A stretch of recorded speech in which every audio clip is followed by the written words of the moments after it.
Salut tout le monde, je suis Christian Dion et je vous souhaite la bienvenue au podcast agricole du Québec. Bon, mon podcast est maintenant disponible sur une autre application qui est TuneIn.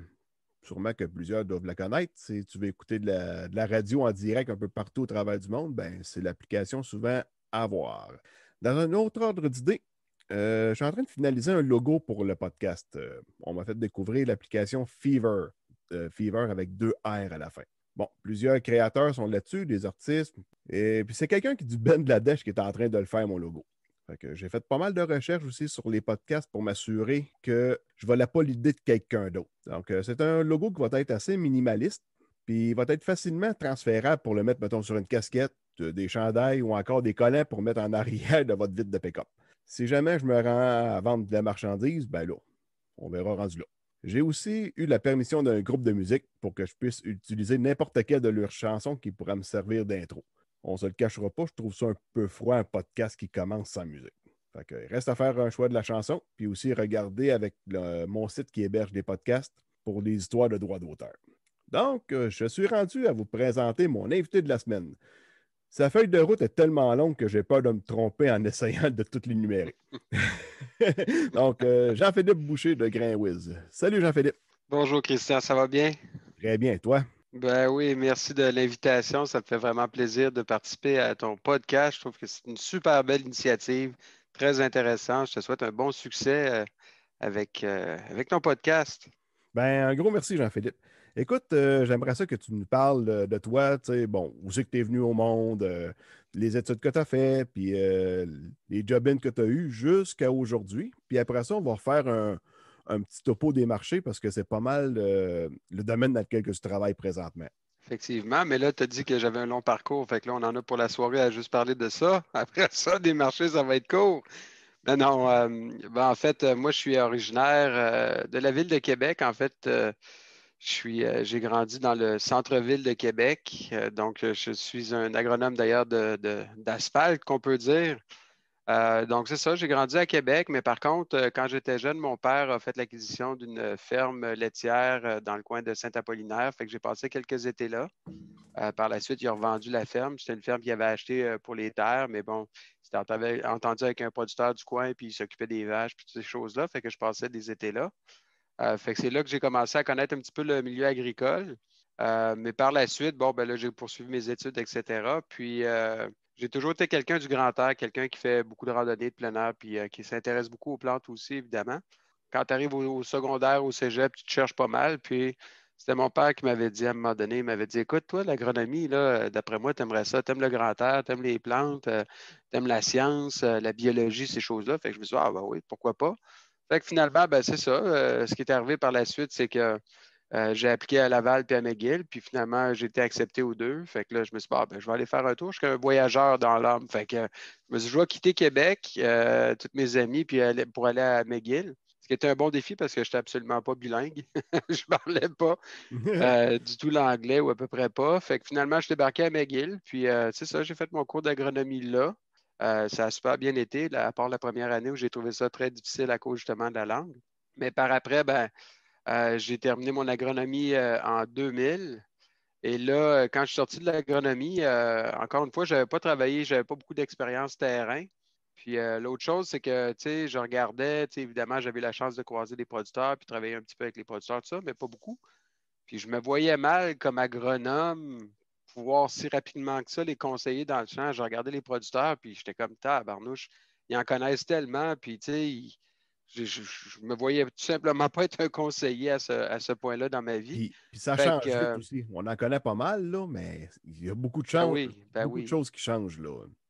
Oui, ben à commencer. Moi, quand j'ai fait mes études pour se situer, là, c'était l'année où le Roundup puis les GMO commençaient à apparaître dans le marché, là. Tu OK. sais, même moi, je me rappelle, quand j'étais aux études, ben là, c'était toutes les recherches scientifiques pour démontrer l'efficacité du Roundup puis du maïs génétiquement modifié puis ces choses-là, tu sais.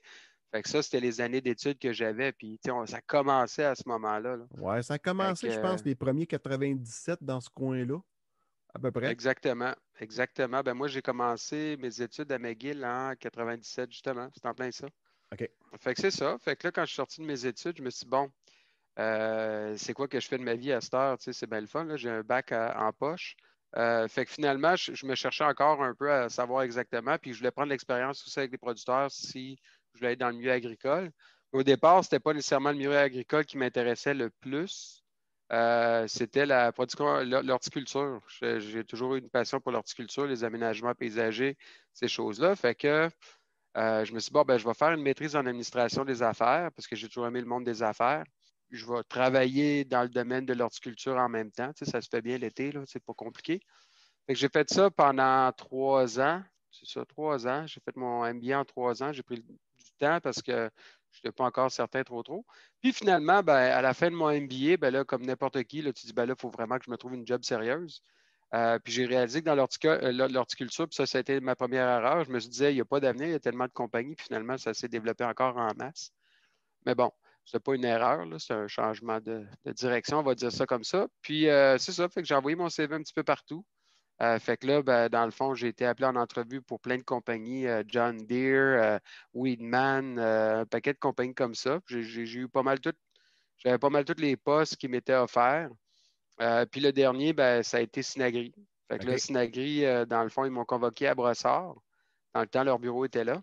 Je ne sais pas s'ils sont encore là. Je pense pas. Ils sont à Saint-Hyacinthe, c'est vrai. Fait que c'est ça. Fait que dans le fond, j'ai été rencontrer les gens pour mon entrevue. Et finalement, c'est les big boss en haut qui étaient là. OK. Parce qu'ils avaient vu dans mon CV que j'avais une expérience en économie dans les marchés boursiers. Depuis l'âge de 14 ans que je transige à la bourse. Ben là, j'ai arrêté quand j'ai parti ma propre compagnie, mais j'ai transigé pendant très longtemps à la bourse, là. Les valeurs mobilières. Fait que j'ai essayé un paquet de choses. Fait qu'il avait vu ça dans mon CV, puis il y avait un poste qui s'ouvrait d'assistant directeur sur la rive nord de Montréal, dans le fond, dans le coin de la Naudière.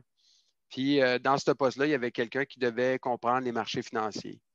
Fait qu'il s'était dit, ah, puis ce gars-là, il a un MBA, il connaît un peu la gestion, tout ça. Puis il connaît les marchés boursiers, ben, il pourrait fitter là-bas. Fait qu'il m'a envoyé là. Fait que là, ben, je suis débarqué là-bas, à Sainte-Élisabeth. Et là, ben, dans le fond, j'ai commencé à travailler comme assistant directeur. Puis je faisais un paquet de choses, mais entre autres, je m'occupais du commerce de grains un petit peu. Puis j'ai repris contact avec quelqu'un avec qui j'avais étudié, Yann Hébert. Je suis sûr qu'il y a beaucoup de producteurs qui le connaissent. C'était le gars qui a fondé avec des producteurs élévateurs Rive-Sud. À Fait que contre-cœur. j'avais repris contact avec lui. Ouais, À contre-cœur. à contre-cœur, c'est en plein ça. La ville, on Puis parle pas là, de l'état d'esprit. La ville de contre-cœur. non, non, non, non, non, non, effectivement. Fait que c'est ça. Fait que j'avais repris contact avec lui. Fait que, tu sais, on avait fait, en fait, on avait monté quand même une belle mécanique pour aider les producteurs. C'est-à-dire que dans le fond, on achetait du blé pas trop cher, mais on le vendait plus cher que le marché quand il était de mauvaise qualité. Donc, on l'achetait un petit peu plus cher quand même. Puis, à l'inverse, ben, on avait des producteurs qui avaient du très bon blé. Fait qu'on les achetait assez cher, mais on arrivait à se faire un prix mitoyen qui est intéressant pour vendre. Fait que les deux étaient gagnants. Fait qu'on s'était monté une petite mécanique, le fun comme ça. Fait qu'on transigeait du blé ensemble. Moi, j'étais sur la rive nord, lui sur la rive sud, à Contrecœur. Puis finalement, mon poste n'a pas été reconduit chez Synagri comme assistant directeur. Ils ont Ils aboli m'ont le proposé poste. de devenir représentant pour eux, mais j'avais commencé à commercer du grain. Fait que j'ai refusé de devenir représentant pour eux.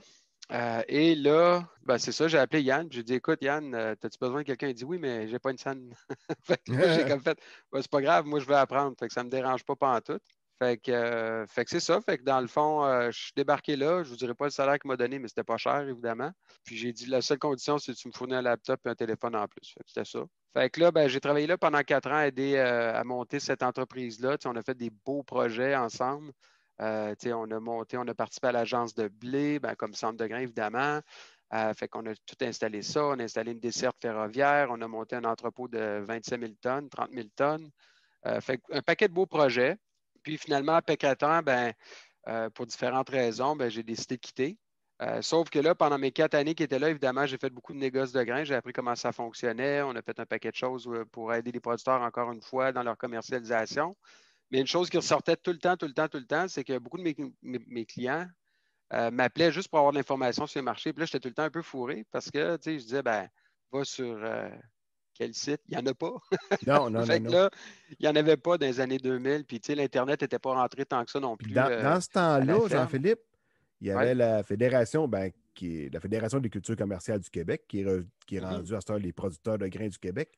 Ouais. Il envoyait un fax à chaque fin de journée. Oui, Mon père le oui. recevait, lui. Mon père recevait Mais ça, ce fax-là. c'était bien pour l'époque ce que faisait aujourd'hui PGQ. Puis tu sais, leur site, il y avait le commentaire de Ménard qui était là, de Patrick Ménard, je ne sais pas si tu te rappelles. Ben oui. Mais Patrick Ménard commentait aussi les marchés. Fait que c'était bien, mais tu sais, il n'y avait pas tant d'informations que ça. Fait que je sentais qu'il y avait un manque à gagner au Québec à ce niveau-là. Fait que pendant que je suis négociant, j'avais monté un petit site web pour que les clients arrêtent de m'appeler pour avoir de l'information, mais c'était vraiment juste, c'était fait avec Drupal, ça existe encore, juste pour donner de l'information à mes clients à moi. Fait que c'est ça. Fait que c'est un peu ça la naissance d'ailleurs de GrainWiz, le site Internet en tant que tel. Puis, sauf que là, ben, quand j'ai quitté mon poste chez Lévateur Rive-Sud, j'ai pris une année pour réfléchir à mon projet d'affaires. Puis mon projet d'affaires, en réalité, puis reste toujours la même chose, c'était d'aider les producteurs dans leur commercialisation. OK. Puis si tu veux aider des gens à ce niveau-là, il y a différentes choses. Mais les trois axes qui restent toujours les mêmes pour GrainWiz sont l'information, donc évidemment le site Internet, l'application mobile qui diffuse beaucoup d'informations. Puis je vais revenir là-dessus dans quelques instants. Après ça, il y a les formations. Donc, j'ai donné beaucoup de formations. Tu le sais, Christian, tu as participé Oui. d'ailleurs à une de mes formations.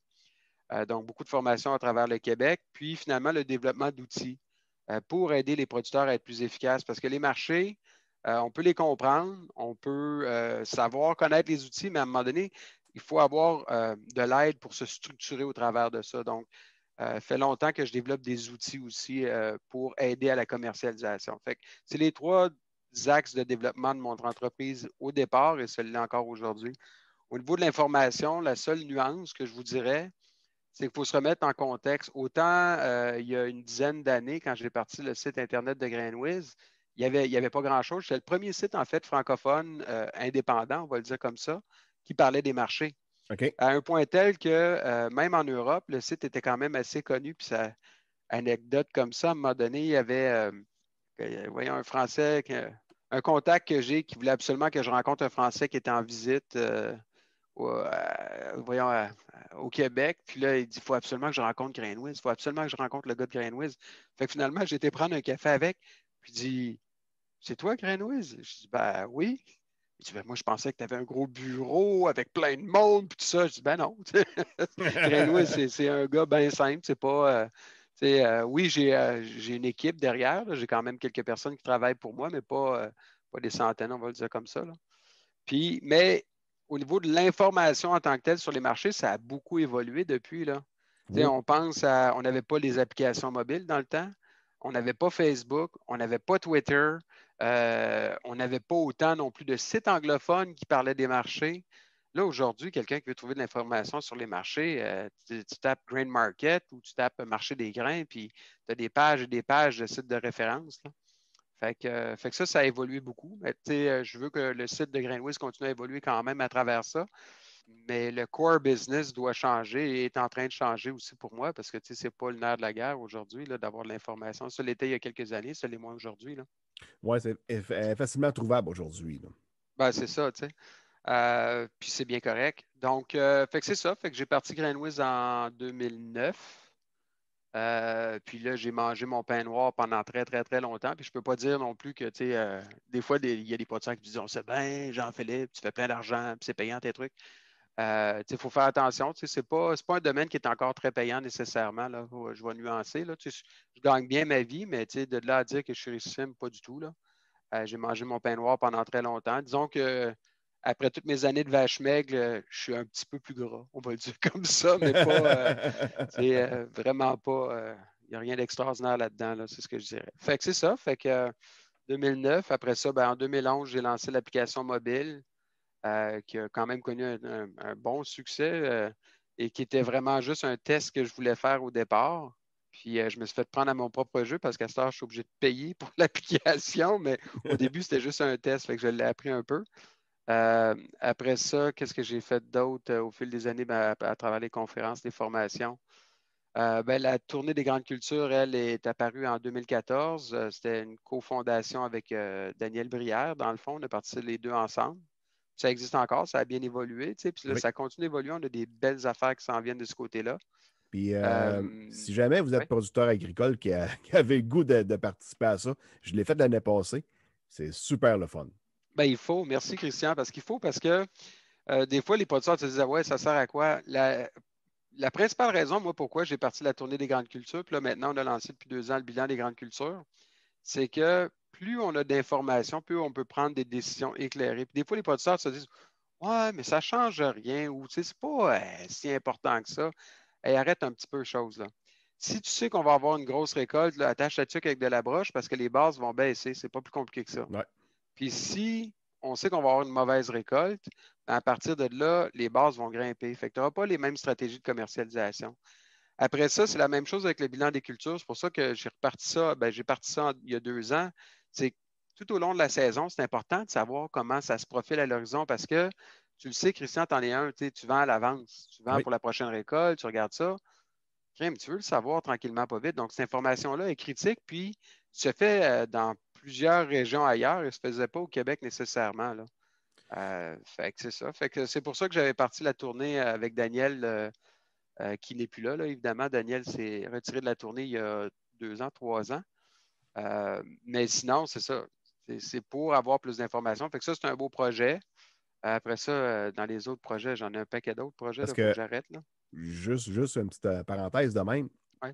Bon, la trail qu'on avait faite, parce qu'on a des trails prédéterminés, donc Mhm. pour faire la tournée. Puis la trail qu'on avait faite, c'était un chemin dans lequel j'avais jamais été, au centre du Québec en plus, où ce que j'habite, mais tu sais, je n'ai pas passé partout. C'est vrai, c'est vrai. Puis, Je m'en rappelle, je connais ton chemin. puis on a découvert des méchants beaux spots, là. Puis j'ai fait découvrir aussi d'autres choses parce que Alexandre, qui était avec nous autres, le premier invité d'un podcast, qui était avec moi à tourner. Puis lui, Mhm. Drummondville, il ne connaît pas ça. Fait que j'ai fait découvrir l'épicerie Lausière. Si tu veux magasiner des bières de microbrasserie à Drummond, c'est la place. Ah oui. Puis c'est ça, Ben, toute la tournée, puis les régions, on faisait une partie de la Montérégie aussi, pas bien, bien, comme Saint-Nazaire, par exemple. Là. ouais. Ben, à ton retour, je pense que c'est sur le retour, ça, parce que tu es parti plus vers l'ouest. Non, vers l'est, Ben, excuse-moi. on Tu es commençait à parti vers Plessisville. l'est. On Ouais, c'est commençait à ça. Plessisville. Tu es parti à l'est, puis après ça, tu es remonté. Ouais, Ouais. c'est moi qui ai fait les trajets, fait que je les connais pas mal.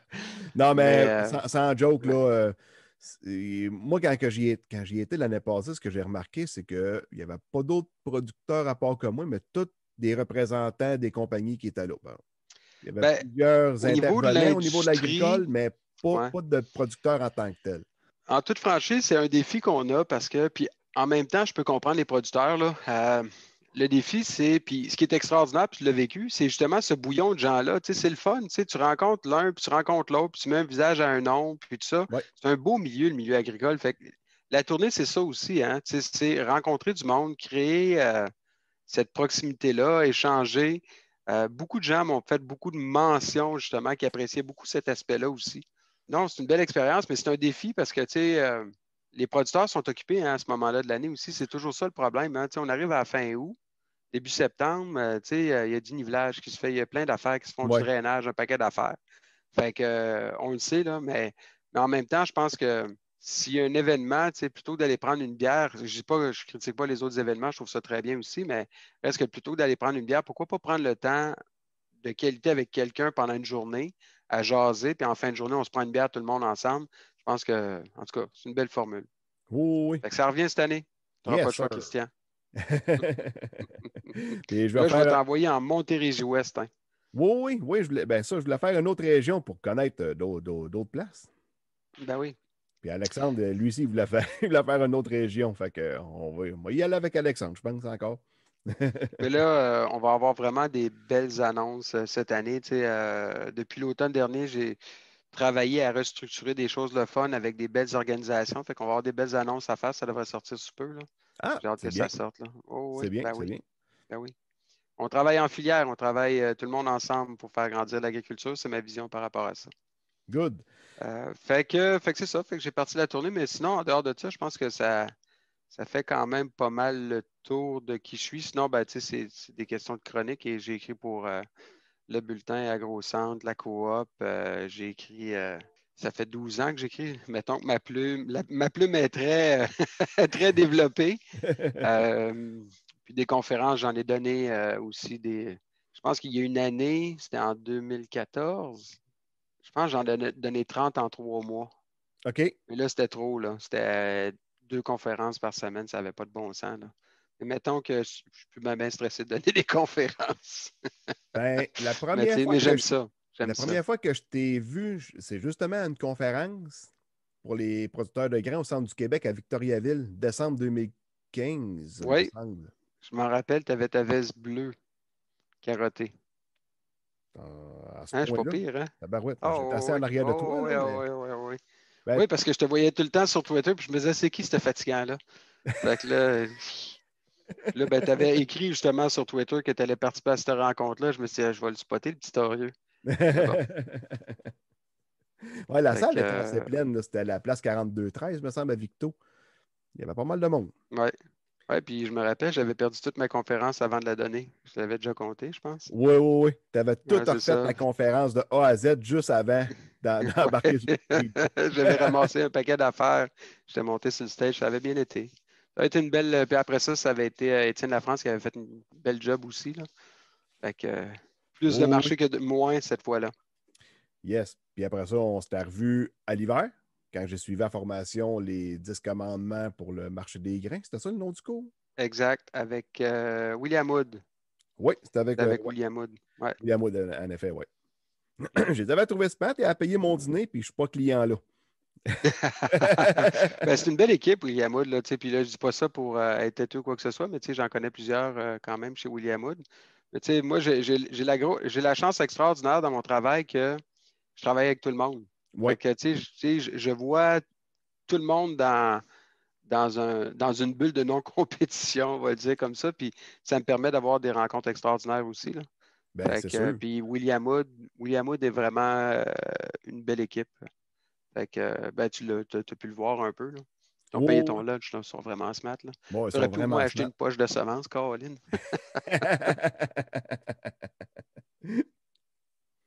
Fait qu'avec M. Barré, Ah, là, ça se peut. c'est ouais, M. Yves Barré. Good. Puis Fait que c'est de ça. ça, Fait que c'est un peu mon parcours, puis on va voir où est-ce que ça va mener au fil des prochaines années. C'est toujours un défi de suivre les marchés. D'ailleurs, tu veux que j'en parle un peu aujourd'hui, là, mais oui, oui. c'est le gros défi, les marchés. Ça va toujours rester un gros défi parce que c'est ce que je te disais un peu avant qu'on démarre l'enregistrement. Le défi avec les marchés, c'est de faire la part des choses entre spéculer ou gérer son risque. Oui. C'est c'est toujours plus facile, comment dire, c'est toujours plus facile de ne pas gérer son risque et de laisser aller les choses, mais à ce moment-là, on est en mode spéculation pure. C'est le défi parce que les marchés, on ne les prévoit pas malgré tout ce que j'ai. Tu sais, ça fait plus de. J'ai commencé début années 90 à transiger à la bourse des valeurs mobilières. Fait que ça fait quoi? Ça fait 10, 20, 30, voyons, 30, 32 ans, 35 ans? OK. Autour de ça, ouais, que je travaille dans les marchés financiers, on va le dire comme ça, que j'essaie de comprendre cette bébite-là. Tu sais, j'en ai vu des vertes et des pas mûres. J'ai connu la bulle des technos. J'ai connu 18, connu la bulle d'un grain de 2012. Là, on a une nouvelle bulle en ce moment. Ben, bulle, ouais, une bulle. Fait que, tu sais, puis le défi là-dedans, c'est toujours justement de faire la part des choses, dire qu'est-ce que je veux vraiment? Est-ce que je veux faire de l'argent ou je veux gagner le jackpot? Fait que c'est ça. Puis là, en ce moment, on est dans cette phase-là où il faut vraiment tenir les rênes serrées et essayer de garder en contrôle, on va le dire comme ça. Fait que, qu'est-ce qui se passe dans les marchés? C'est ça la question, Christian? Ouais, on va faire un petit Si je veux un pas que tu te couches round-up, à là. 2 heures du matin. Mais on va faire un petit round-up. Mettons, on sait qu'au mois de mars, ben, voilà un an, Oui, tout plantait. oui, Puis le marché du grain, bon, après ça, il a planté lui avec, comme le restant. oui. Après ça, il taponnait. Puis, il est arrivé, je ne sais pas, c'est comme une bougie d'allumage, là, mais le dérocho, on dirait qu'à partir de ça, le phénomène météo qu'il y avait eu dans le Midwest, après ça, il s'est mis à monter. Puis là, après ça, la Chine s'est mis à acheter, puis il monte, puis il monte. Puis là, on dirait qu'il s'est comme stabilisé un peu, là, mais il a monté quand même pas mal. Là. C'est Ben un peu écoute, tu as de. fait le topo des marchés. Là, on peut-tu parler d'autre chose? En 5 secondes, tabarouette, pas pire, belle analyse. Là, je pense que l'équipe du Moi, je ferais. rendez-vous végétal devrait t'appeler parce que moi, quand j'ai donné la conférence, c'était 1h04 la première fois. Ouais, ben. Non. Non, mais comme je t'avais dit l'autre fois, T'es plus concis que moi. pourquoi que la Chine s'est mise à acheter autant de maïs? C'est pour être sûr que plus personne ait assez faim, tabarouette, qui crève de faim pour aller manger encore une chauve-souris ou un pagolin. Ouais, on peut le résumer comme ça. Ben, premièrement, là, je veux juste remettre les pendules à l'heure parce que tu as commencé ton résumé, puis je suis content que tu l'aies fait avec un élément. Tu as raison de dire que tout a commencé à débouler à partir du derecho. La nuance, par contre, c'est qu'il faut faire attention. Est-ce que les récoltes américaines ont été mauvaises? La réponse est non. Par contre, ça a frappé l'imaginaire des marchés à partir de ce moment-là. Il y a eu une série de facteurs qui se sont enchaînés. Mais tu sais, à la base, quand on regarde froidement les récoltes qu'ont eues les États-Unis l'an dernier, ce n'est pas des mauvaises récoltes du tout, du tout, du tout. Je pense que dans le cas du maïs, c'est la quatrième meilleure récolte de leur histoire. Puis dans le cas du soya, peut-être un peu moins là, quand même, mais c'est quand même une très, très, très bonne récolte. Fait que le problème n'a pas été les récoltes américaines autant que, comme tu le disais, la Chine. La Chine, puis encore là, la Chine, avec l'accord phase 1 qui a eu lieu en janvier dernier, pas cette année, mais 2020, on voyait venir que la Chine allait acheter quand même pas mal de soya. Fait que ça, c'est pas tant une surprise que ça. Ce qu'on n'avait pas vu venir, en tout cas, moi, je ne l'avais pas lu, je ne l'avais pas vu, c'était la force à laquelle la Chine s'est mise à acheter du maïs. Puis, Ça, il y a le soya aussi, là, tout s'est entraîné en même temps. C'est-à-dire qu'on pouvait présager pour le soya, peut-être pas autant fort que ça, puis on pouvait présager pour mais par contre, pardon, on ne pouvait pas présager pour le maïs autant que ça. Fait que, je pense que tout le monde s'est fait prendre de court. On a eu, bon, comme tu disais, le derecho. Après ça, il y a eu une sécheresse dans le Midwest américain, en Iowa, entre autres. Fait que là, ben, on se dit, OK, les rendements vont être moins bons. Mais là, après ça, là où la spéculation a vraiment embarqué, c'est de dire, ah, t'as peu, là, la Chine, qu'est-ce que tu fais là, toi, là? Pourquoi tu achètes du maïs, là? Arrête. Normalement, là, pour mettre en chiffre de façon simple, la Chine, en moyenne, importait depuis plusieurs années entre 2 à 4 millions de tonnes. Même que moi, quand j'ai commencé ma carrière, la Chine était un compétiteur aux États-Unis sur le marché de l'exportation dans les marchés asiatiques. Fait que la Chine, la consommation a clairement monté. Là. Ils ne sont plus capables d'exporter, ils sont obligés d'importer. Mais depuis plusieurs années, on jouait autour de 2 à 4 millions de tonnes d'importation chinoise. Puis là, cette année, ben là, on a commencé à 4. Puis, ça a monté à 7. Puis là, ça a monté à 9, les projections, on s'entend. Là. Fait que là, on a réalisé à quel point la Chine avait un besoin criant de maïs. Puis le problème derrière tout ça, puis ça, c'est un élément bien, bien, bien important aussi dans l'équation, c'est qu'il n'y avait aucun fichu maudit chiffre qui nous donnait à croire que la Chine allait acheter. Encore aujourd'hui, regardez les niveaux des inventaires mondiaux, regardez les niveaux des inventaires chinois. Il n'y a rien qui donne à présager que la Chine ait un besoin épouvantable de maïs. Là. Fait que c'est ça le problème un peu, c'est que les chiffres qu'on a, avec lesquels on travaille, ne nous donnent pas, à mon avis, une juste lecture de la vraie situation. Fait qu'à partir de là, c'est ça. La Chine s'est mise à acheter beaucoup, beaucoup, beaucoup à partir de l'automne. Fait que là, tout le monde s'est fait prendre de court. Fait que les prix se sont mis à grimper en conséquence. Puis là, ben, on se retrouve dans une situation où l'été dernier, je me rappelle encore en juin, tu te rappelles, on en avait parlé un petit peu, Christian. On parlait que les stocks américains étaient supposés doubler à ce moment-là par rapport à l'année d'avant. ouais. Doubler, là, pas à peu près. Là, on parlait de mémoire, là, 84 millions de tonnes versus, disons, 42 millions de tonnes. Là. Fait que, tu sais, imaginez, là, on avait des stocks qui allaient doubler. Fait que c'était un non-sens de croire que les prix allaient monter. Puis ça s'est maintenu, ça, en passant, les projections très, très, très élevées d'inventaire américain, entre autres dans le maïs. Ça s'est maintenu là, jusqu'à peu près en septembre-octobre. De dire après ça qu'on puisse se ramasser dans une situation comme celle qu'on vit aujourd'hui, il y a toujours des analystes là, dans le coin d'une table qui vont dire ouais, ouais, je l'avais dit. Ah oui, ça fait 10 ans que tu dis que ça va monter, ça va bien finir par monter, mais moi, je ne pense pas que personne ne peut le prévoir là, nécessairement.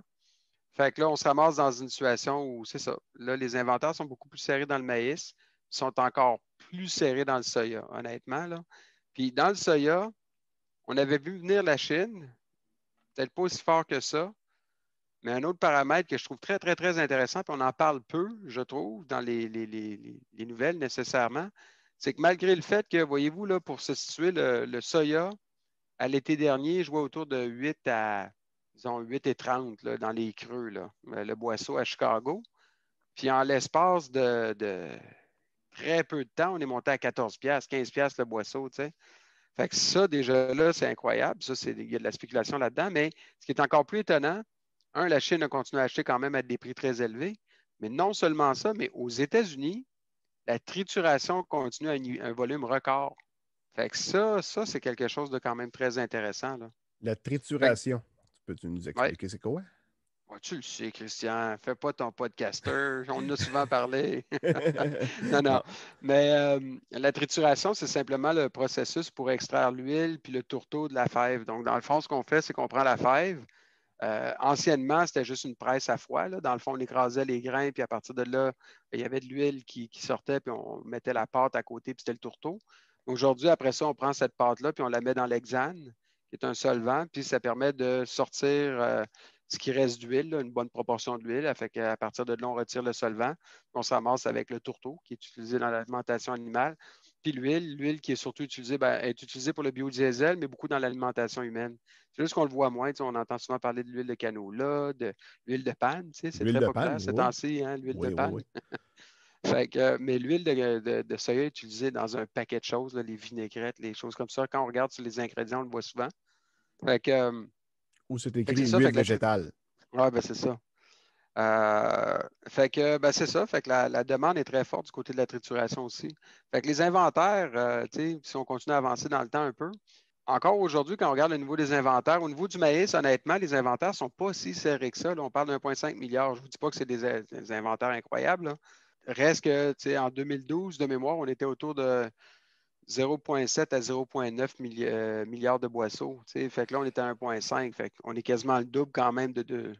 Mais ouais, c'est ça. Fait que, dans le fond, les inventaires américains de maïs sont pas si serrés que ça. Je ne vous dis pas qu'ils sont confortables, incroyables. Puis, il ne faudrait pas qu'il y ait trop de problèmes météo l'été prochain, mais reste que quand même, c'est pas si pire. Mais dans le cas du soya, les inventaires sont quand même pas pire serrés, là, déjà. On parle de 117 millions de boisseaux versus le creux en 2013, 2014, c'était 92 millions de boisseaux. OK. Fait que, on n'est pas très loin, là. Fait que, il faut faire attention. Puis si la demande continue à être forte dans le soya, ben, honnêtement, je peux comprendre pourquoi le marché du soya pourrait bondir éventuellement, encore davantage. Dans le cas du maïs, c'est différent un peu, là. Comme je vous dis, les inventaires ne sont pas si serrés que ça. Fait que je pense qu'il y a beaucoup de spéculation dans le maïs, là. OK. Fait que là, on est rendu là aujourd'hui. Après ça, ben, qu'est-ce qui s'en vient?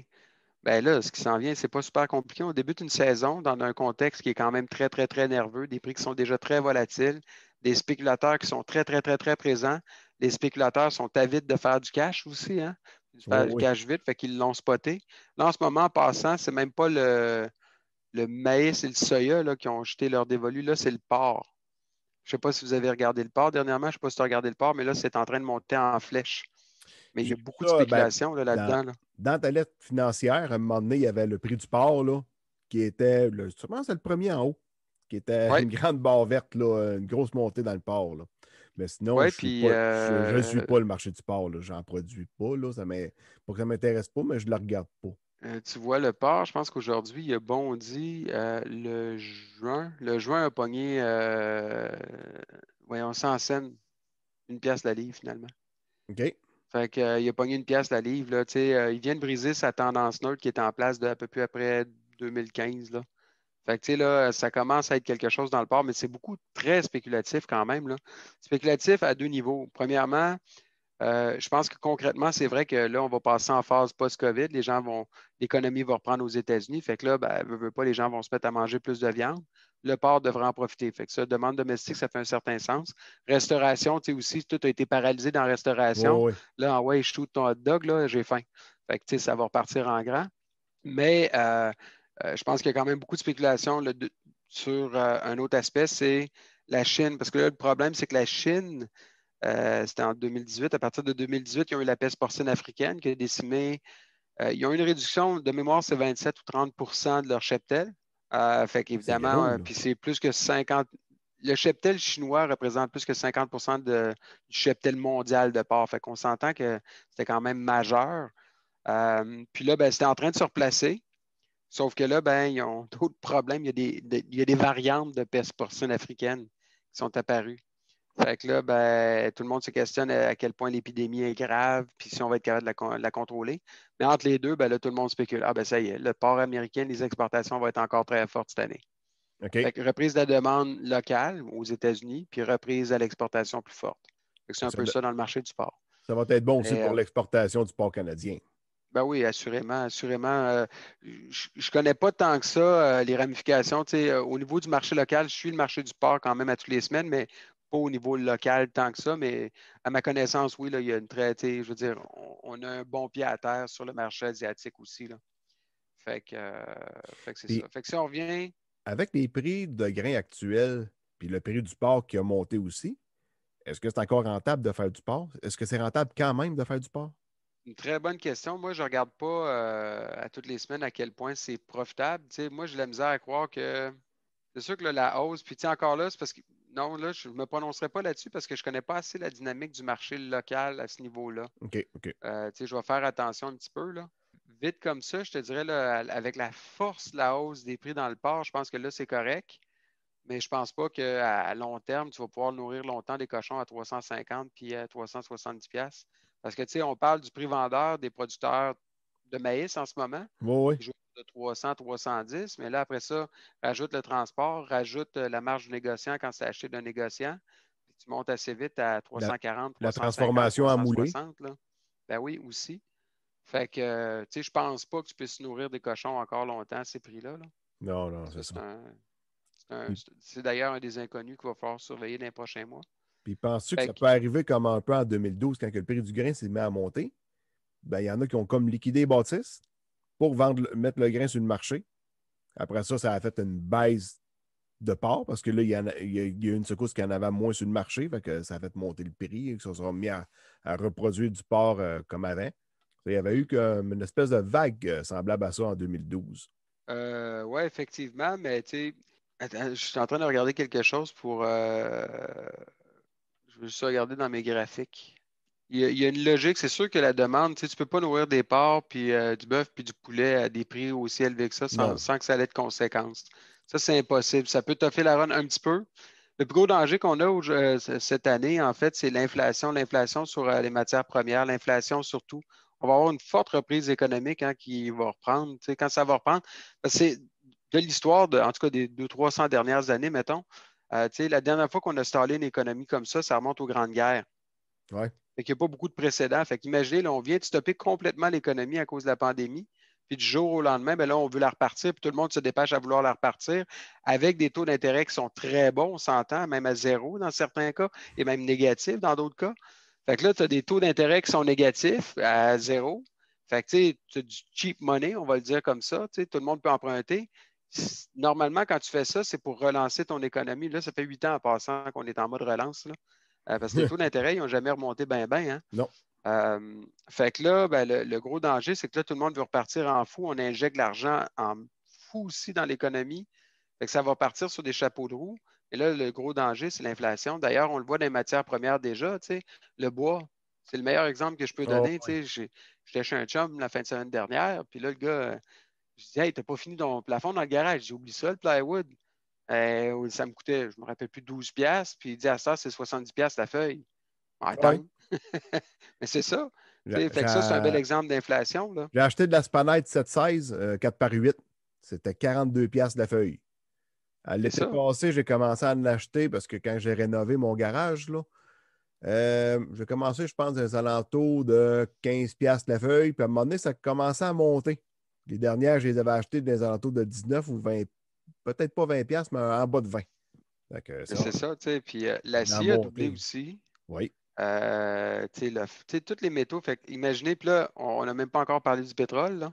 Puis là, ben, fait que moi, je pense qu'on s'en va vers quelque chose qui est quand même assez intéressant. Ça va être intéressant de le vivre, mais là, toutes les économies veulent repartir en fou. Tout le monde a emprunté de l'argent, tout le monde a vécu à crédit un petit peu. Puis là, tu reportes ton économie avec des taux d'intérêt à zéro.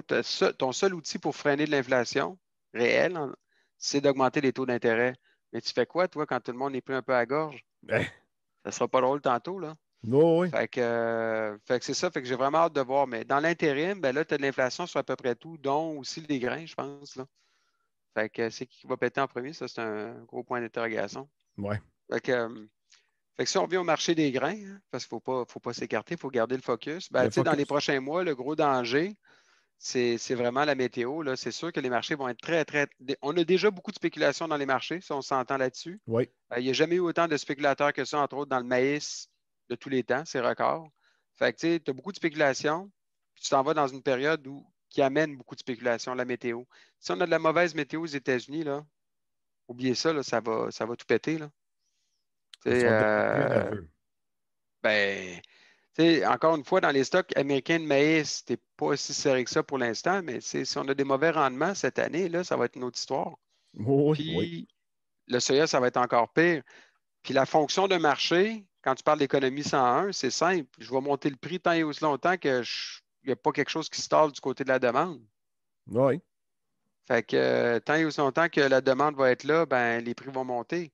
Fait que, tu sais, on parlait un peu du marché du porc tantôt. Tant que le prix du porc monte, ben, ils vont être capables de payer, mais le jour où le prix du porc se talle là, ben, ou le jour où ton bacon vient de te coûter le double du prix à l'épicerie, tu fais quoi? Non, non. Fait que, Arrêtez c'est de ça l'acheter, que. là.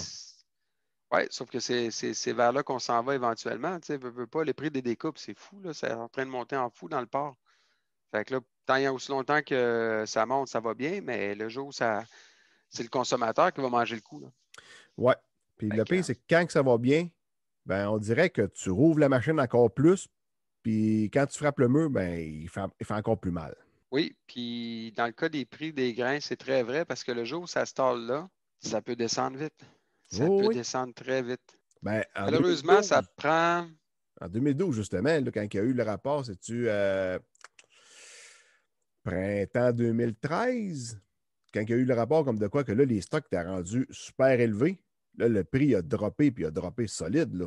C'était ça? Ça a fini là. Ça Ça finit a là. fini là. Ça Une a pire fini là. mémoire, Puis, hein?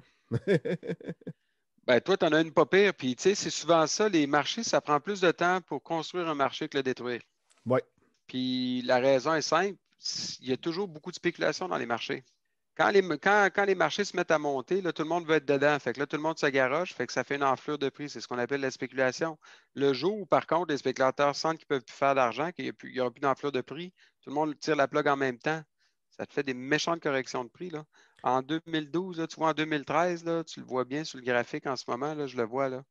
Je le regarde par curiosité. C'était en juin 2013. OK, Une on est fois que dans un les podcast, le ensemencements monde ne étaient verra pas le réglés, là, graphique. ah ben là, ça, c'est pas grave, je vais le décrire, le graphique. On est parti là, fin juin 2013, on est parti de 6,50 faire des chiffrons, puis on est descendu à 5,60. Ouais, très rapidement. Puis après ça, on est descendu là, à l'automne, on était rendu à combien? 4,20. OK. Oui, oui. Ça se situe un peu, là. Fait que c'est toujours ça. Puis dans le cas de cette année, moi, ce que je me méfie beaucoup, on a parlé un petit peu de la Chine plutôt aujourd'hui, là. On ne sait pas c'est quoi les vrais chiffres, là. Tu sais, j'ai vu des analyses, j'ai lu des analyses de différents spécialistes de la Chine, mais donne-moi des maudits chiffres concrets. Tant et aussi longtemps que tu ne me donneras pas de maudits chiffres concrets, moi, je suis un peu comme Thomas, je n'y croirais pas. Tu sais, ça me prend des vrais chiffres. Fait que là, le problème, c'est qu'en ce moment, les chiffres, on ne les a pas. Fait que le jour où la Chine décide qu'elle tire la plug, là, parce que finalement, là, ils ont acheté beaucoup, beaucoup, beaucoup. Mais qui nous dit que finalement, ça a marché, ils ont renfloué leur coffre, il y a de la peste porcine africaine, ils n'ont plus besoin de maïs, ben eux autres, Ouais. désolé, j'ai plus besoin de maïs. Fait que là, du jour au lendemain, ce qu'on croyait être épouvantable l'année prochaine, parce que finalement, les rendements américains ne sont pas si bons que ça, exemple dans le maïs, on se réveille et on se dit, ben voyons, la Chine, tu n'étais pas supposé continuer à acheter en fou, toi? Ah, ben non, les réserves sont pleines. Ah, Parce que là, et pas voilà. très longtemps, la Chine est comme en surplus de maïs. Là. Ils pensaient faire des usines d'éthanol justement pour l'écouler, leur surplus. Exact, exact.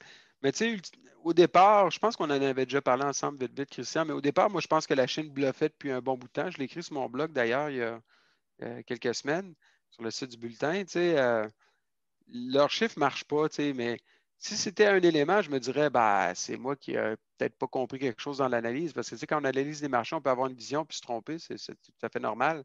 Mais là, j'ai essayé de voir, puis ça ne marche pas. Ah, telle affaire, tu sais, le chiffre ne marche pas. Ils ont eu la peste porcine africaine, ça a décimé 27 de leurs troupeaux, 30 de leurs troupeaux. Puis la demande de grains continue à monter. Là, tu dis, ouais, t'as peu de choses. Là, quelqu'un qui m'avait écrit m'a dit, ben oui, mais tu sais, ils ont fait plus de poulet. Je veux bien croire, là, mais tu sais, ça se fait pas sur un 10 cents nécessairement. Ça, là. Je sais que le poulet, c'est assez rapide quand même, mais moi, je pense que ça aurait dû se refléter sur la demande de maïs d'une manière ou d'une autre. Or, leur demande de maïs a continué à monter. Là, tu dis, ben OK. là, t'as peu, là, tu viens de couper 27 de ton cheptel, qui est le plus gros au monde de loin, puis ta demande de maïs ne va pas se laquer, toi. Ben, ça se peut pas, là. Fait que là, après ça, tu regardes qu'est-ce qu'il y a d'autre. Dans les chiffres aberrants de la Chine, les stocks sont à des. Depuis quelques années, les stocks chinois plafonnent, selon les chiffres qu'on a. Ça, c'est tel que tel. Mais le problème, c'est qu'ils plafonnent à des niveaux records. Fait que là, pendant ce temps-là, tu regardes, tu te dis, OK, fait que là, tu vas m'expliquer, tu as des réserves à des niveaux records, selon les chiffres officiels qu'on a, puis ton prix vient d'atteindre des sommets dans le maïs. Fait que tu es en train de me dire que tu as plein de stocks, mais que tu montes les prix. Ça ne se peut pas. Normalement, si tu as des stocks élevés, tu as des prix qui sont faibles et vice-versa.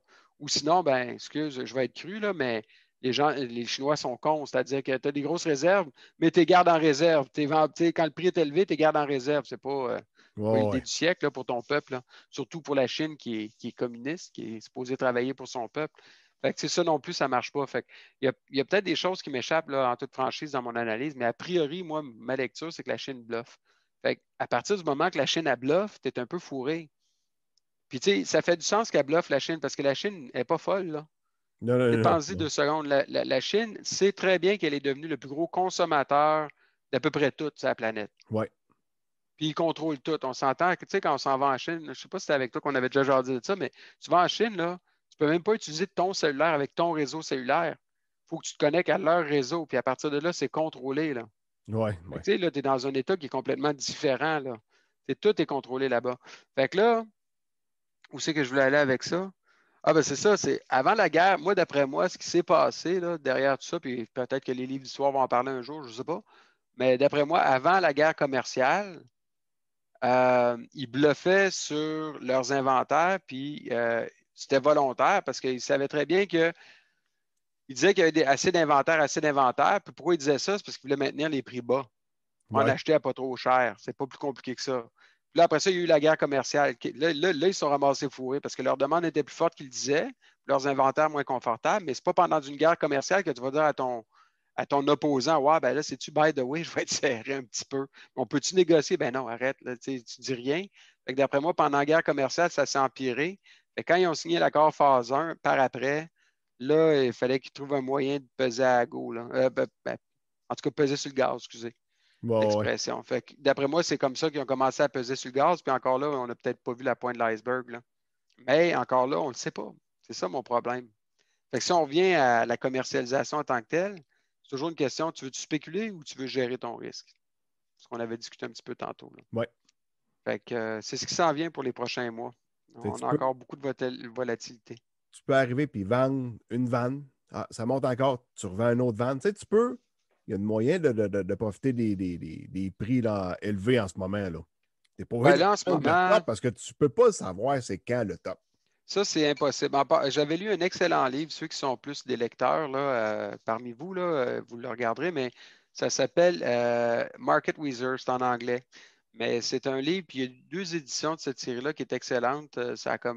C'est Schwager qui a écrit ça. Puis en fait, ce livre-là décrit les meilleurs traders de tous les temps. Là, on parle de gens là, qui ont consacré leur vie à juste essayer de pogner les tops des marchés pour faire fortune. OK? Fait que c'était des entrevues faites avec ces gens-là. Puis, by the way, il y en a là-dedans qui ont passé 10 ans à manger leur bas, pas pire. Non, ça oui. Mais, tu sais, bref, il y a des gens qui passent leur vie à juste faire ça, puis ils n'y arrivent pas.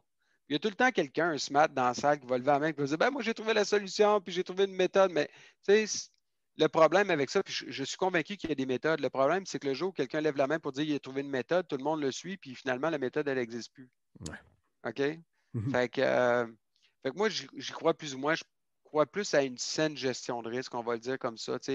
Dans un marché qui est très, très, très spéculatif comme ce qu'on vit en ce moment, j'aurais tendance à dire, moi, je sécurise mes billes à un bon profit, puis je vais m'en garder pour spéculer. Mais pas tout mettre en spéculation. Ce que je vois souvent, ben non, il monte, j'en vendrai pas, il monte. Le problème avec ça, c'est que tu ne sais jamais quand ça va couper, encore une fois. Je me dis, tu en sécurises, tu regardes ton coût de production, tu fais du bel argent, sécurisant jusqu'à ce que tu sois assez confortable pour te permettre de spéculer. C'est pas pareil. Mais quelqu'un qui n'a rien vendu, par exemple, pour la prochaine récolte dans le maïs, je donne un exemple. C'est sûr, j'ai le même discours depuis janvier. Le gars va dire, ben, tu t'es trompé, tu t'es trompé. Non, je ne me suis pas trompé, c'est une gestion de risque, c'est pas pareil. Tu en Ouais, vends un peu pour la prochaine récolte en disant, regarde, je fais du bel argent, ça fait mon fonds. Puis, quand tu es rendu à un certain niveau, 30, 40, 50 là, ça demande à évaluation. Mais là, tu dis, OK, là, j'en ai de vendu pour sécuriser ma business. Là, je peux commencer à m'amuser à spéculer un petit peu plus. Mais de dire que tu fais rien, c'est pas une gestion de risque, c'est de la spéculation pure. C'est pas plus compliqué que ça. ouais. Ou marché au pif, là. Ouais, ben, mais moi, je ne crois pas que tu peux atteindre dans les marchés. Puis, tu sais, en dehors des marchés que j'étudie depuis longtemps dans les grains, tu sais, j'ai fait du day trading, j'ai fait, tu sais, j'ai essayé un paquet d'affaires finalement dans mes propres investissements. Puis, ce qui revient tout le temps, c'est pogner les tops, c'est très difficile. Diversifier, c'est plus facile. Puis, essaye de diversifier de façon intelligente pour qu'à long terme, tu puisses avoir un 14. Tu sais, si tous les producteurs pouvaient avoir pour leur entreprise un 10 à 20 de croissance de leur, tu sais, de profit, on va dire, ça serait déjà incroyable. Allez voir n'importe quel banquier, investisseur, dites, avec tes business, Christian, là, depuis 5, 10 ans, là, tu fais du 10 à 15 de profit. Sacrement. Moi, je vais investir chez vous, Christian, je n'ai pas de trouble avec ça. Il va falloir que tu en vendes des calettes de ton podcast, là, mais tu comprends ce que je veux dire, tu Oh, sais? oui. Puis la réalité, c'est que pour arriver à atteindre cet équilibre-là, tu ne peux pas y aller au pif. Il faut que tu fasses des décisions réfléchies dans une structure de commercialisation. Là, en ce moment, les producteurs ont en fait une opportunité très bien de se faire un fonds extraordinaire pour la prochaine année. Puis une autre affaire aussi, c'est 2022. En ce moment, il y a des acheteurs qui ont commencé à proposer d'acheter du maïs puis du soya pour 2022. Puis les prix ne sont pas mauvais pantoute, là. Non, non, Tu non, non. sais, j'ai Ouais. entendu, tu sais, c'était combien que tu as eu pour 2022? T'as-tu checké un peu? Non, non. J'ai vu passer ça dans un groupe sur Facebook. C'était combien? Hey, c'était-tu 220, une affaire de même?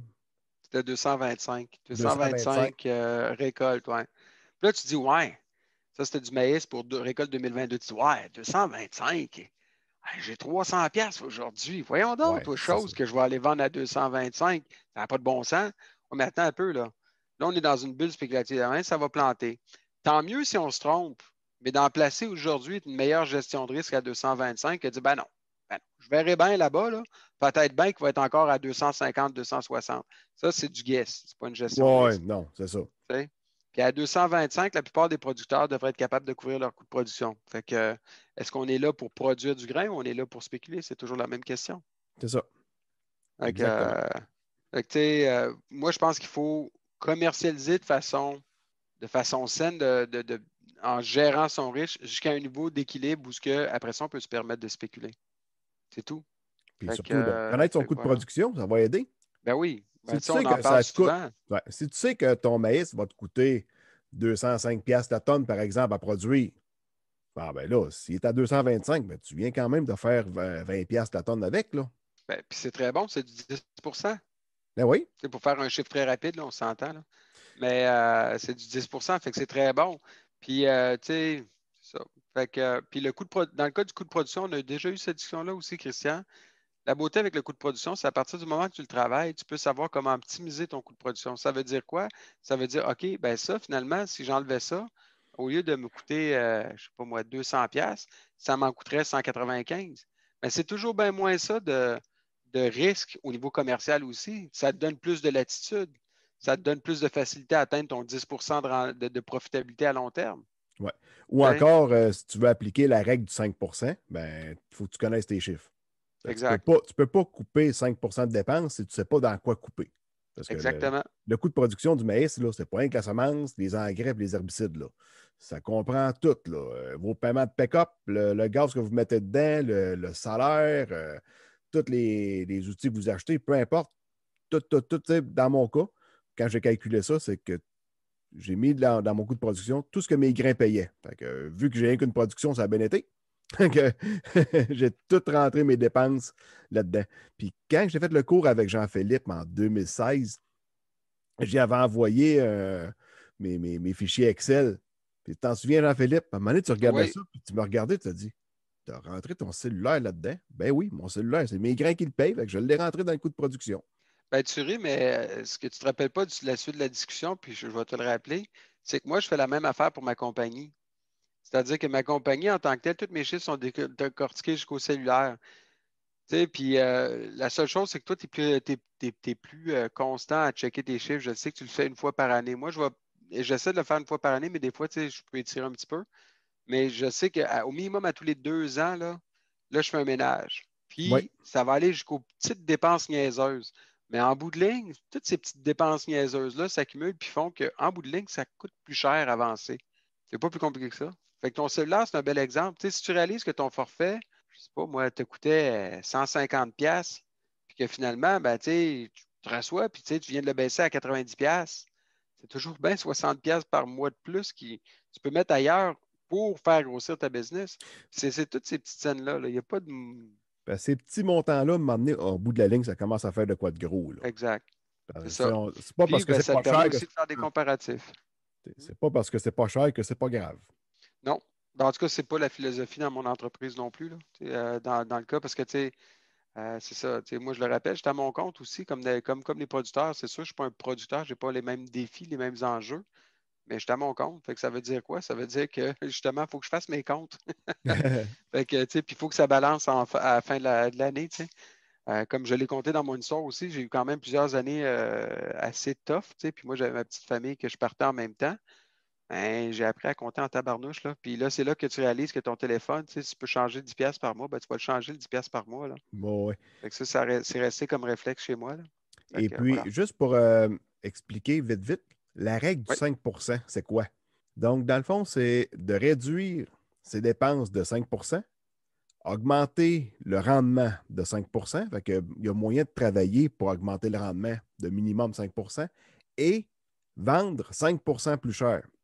Mais faites le calcul, là, c'est pas 15%. Là. Il peut y avoir des méchants gros gains de profit en bout de la ligne. Là.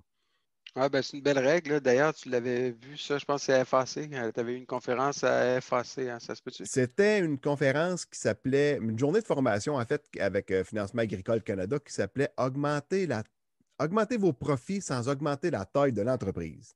Et puis, le professeur qui a donné ça, il est décédé aujourd'hui, c'était Mario Dumas.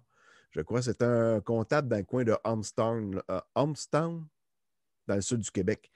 Puis, il a fait toute sa conférence, puis là, c'est quasiment dans la dernière demi-heure qu'il a sorti la règle du 5%, puis c'est la seule affaire que j'ai retenue. Puis quand je suis arrivé chez nous, après ça, là, je savais comment repartir mes bases, puis j'ai appliqué cette règle-là. Puis depuis ce temps-là, là, c'est fou. Ça va pas mal mieux dans mon entreprise depuis que j'ai appliqué cette règle-là. Parce qu'il faut dire aussi que j'ai quand même une bonne grandeur en terre inondable, donc une bonne grandeur qui n'est pas rentable. Fait que tous les profits que je fais, mettons, sur mes terres d'en haut, que j'appelle, ben, je le mange tout dans mes terres d'en bas. Mais depuis que j'ai appliqué ça, ben là, j'ai commencé à avancer pas mal plus. J'ai changé mon planteur, par exemple. J'ai acheté un planteur Vanderstad à haute vitesse qui est vraiment pas donné. C'est pas le moins cher qu'il y avait sur le marché. Puis plein de trucs du genre. Là. Fait que non, ça va pas mal mieux depuis ce temps-là. Pas mal, Ben pas là, ce mal. qui C'est te une reste, méchante c'est différence. de départir tranquillement, pas vite, à chaque année d'un 5% de tes terres inondables. Ouais, ça va être dur d'enlever une slice, mais présentement, on fait tellement de tests dessus que l'argent que ça m'amène est rentable. Fait que ça aide OK? aussi, là. Fait que Fait c'est que dans le toutes fond, des. c'est quand même des terres payantes. Ben, présentement, parce que c'est des tests en agro-environnement qu'on fait, là, puis on est quand même bien rémunéré là, pour les tests qu'ils font, là, parce que, veut pas, on en perd quand même une bonne partie à cultiver là, présentement. Fait que, on crée, tu sais, je suis bien participatif aux expériences là, agro-environnementales, donc bien fier de ça aussi. Là. Ben oui, il y a de quoi, là.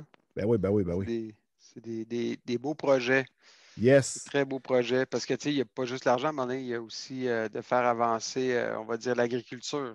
ben c'est ça, là. En plein Fait ça. que, au-delà de l'argent. Yes. Ah. Jean-Philippe, ça fait quasiment 1 heure qu'on jase. Si tu Tu veux, tu vas m'étonnes. nous plugger tout ce que tu fais, mettons, ton blog dans le bulletin des agriculteurs. Puis, bulletin des agriculteurs, au mois de mars, il y a quelqu'un que je connais qui est en première page.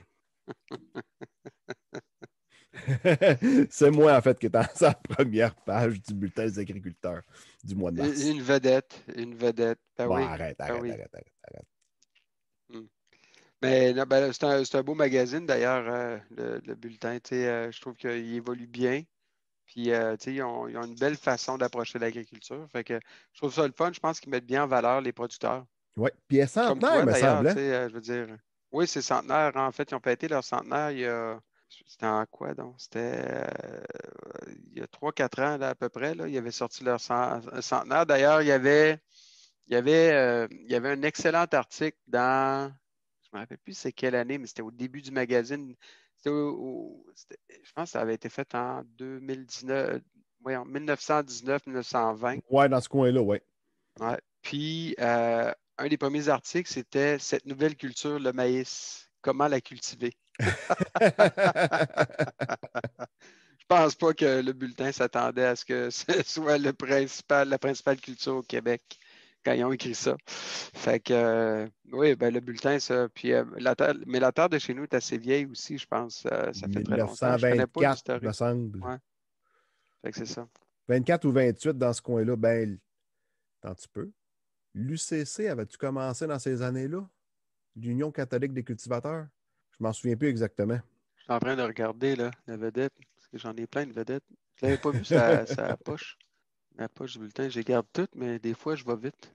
On a Alors, moi, Sylvain Reynaud ici.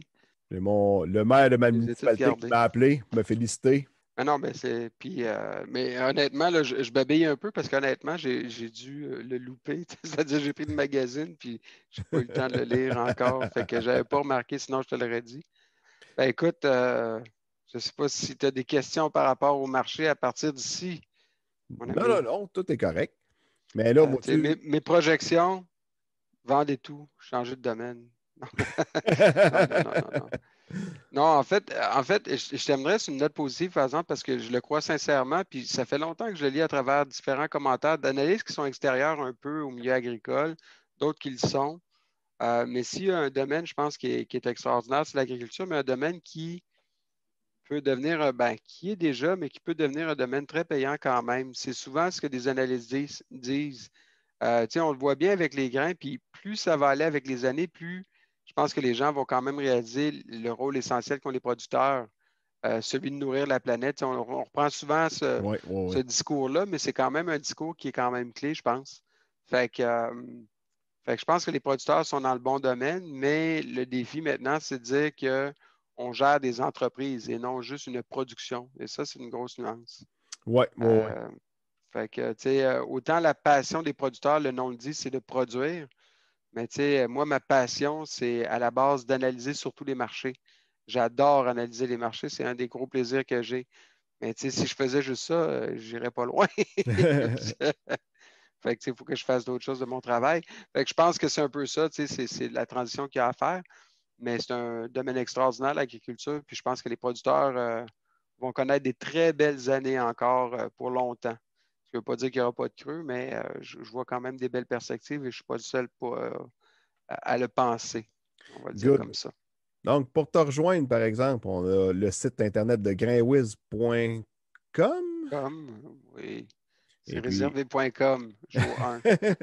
puis il y a ton blog dans le bulletin des agriculteurs, qu'on peut te lire également. Tu es sur Twitter Application sur le nom à mobile. commercial Grainwiz, évidemment. Mhm. Il y a Facebook, il y a l'application mobile aussi. Yes. Puis sinon, ben, il y a les conférences que je donne encore, moins qu'avant, mais j'en donne encore plusieurs à chaque année. Donc, Oui. vous êtes toujours les bienvenus pour me poser vos questions, As-tu me hâte de reprendre, challenger aussi. as-tu hâte de reprendre les formations? Ben oui, j'ai hâte. Mais tu sais, j'ai arrêté cette année de donner des formations parce que, je te l'avais dit, je pense, Christian, mais en toute franchise, moi, l'environnement Zoom, l'environnement plateforme, au début, j'ai essayé de m'adapter, puis j'ai besoin du contact humain, j'ai besoin d'être avec les producteurs, j'ai le goût d'être avec les producteurs. Moi, être devant un écran d'ordinateur, puis fermer mon écran après une heure, j'ai comme l'impression que j'ai rien fait. Ouais, Fait ouais. que dans ce contexte-là, non, les formations, ça va aller dès qu'on va être déconfiné. J'ai bien hâte de pouvoir en redonner, c'est sûr. Ben, pour les formations, oui, mais moi, pour justement enregistrer des podcasts, je trouve que ça a de l'allure parce que là, je peux rejoindre du monde comme toi, tu es à Québec, moi, je suis chez nous, à l'habitation. Fait que là, c'est plus facile de se rejoindre, là. Ben oui. Ben, c'est sûr que pour ça, c'est parfait, là. Oui, Mais pour des oh, conférences, pour des formations, moi, j'aime interagir avec les gens. J'aime. non, c'est pas la même dynamique, là. Ben oui, exactement. Fait que si j'ai pas ça, fait que j'ai comme tranquillement, pas vite, perdu le goût à la chose, on va le dire de même, là. Ouais, ouais, ouais. Fait que ça va revenir en mode post-COVID. On se le souhaite. Yes. Fait que tout le monde allez vous faire vacciner. Non. Monsieur Legault l'a dit aujourd'hui, le 24 juin, on va tous être au moins avec une dose du vaccin. Ah Son full ouais, il a dit vaccin. ça? Ça, c'est Bon. un. Oui. Sauf si vous ne voulez pas vous faire vacciner. Ça, c'est au choix, évidemment. Yes. Bon, fait que, hey, un gros merci, Jean-Philippe, d'être Ben, merci à toi, prêté à mon Christian. podcast. Puis à tout le monde, ben, je vous souhaite une excellente journée. Puis à la prochaine. Salut!